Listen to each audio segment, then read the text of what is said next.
I just want to give you a quick overview of the PRINCE2 organisation model. I am such a big fan of this model. It's so simple, so crisp. Get it into your head and it's going to work for you for years to come.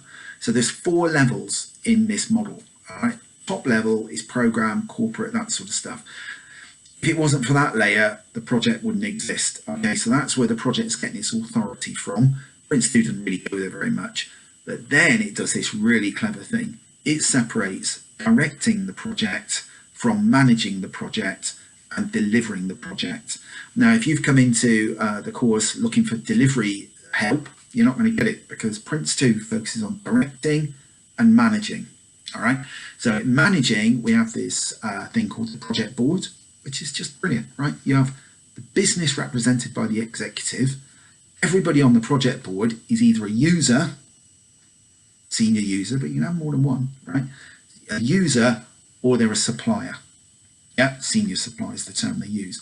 Now, if you've ever worked on a project and looked around who's on the project board and say, are you a user or are you a supplier? You'd find there's a whole bunch of people in that room and neither one nor the other. So when I'm doing assurance work as a consultant, that's my guiding mind when I look at all the people that are controlling this project. Are you a user or are you a supplier? And it's normally a right old muddle. Now, for most people who are coming into project management, there's been one person missing off that list, and that's the project manager. Because the project manager technically doesn't have any decision-making authority. So the word that it's good to use with the project board is the word accountability, because that's where the buck stops with those people on that project board. Okay, let's drop down the layer now to management. So in management, this is where the project manager has his name responsibility against him all the way along, right? Because the project manager has to get stuff done. And they are helped by team members and project support people and technical specialists, you know, from IT or construction or whatever it is. The project manager is really the coordinator responsible for making things happen. And they make numerous recommendations to the project board's people to make decisions. Now, for some bodies of knowledge like PMI and APM, that actually puts the project manager at a slightly lower level than the guy or the lady who's kind of dominating and kicking butt all over the place. But it actually helps manage the exposure of the project manager. Okay, so very much in the management layer.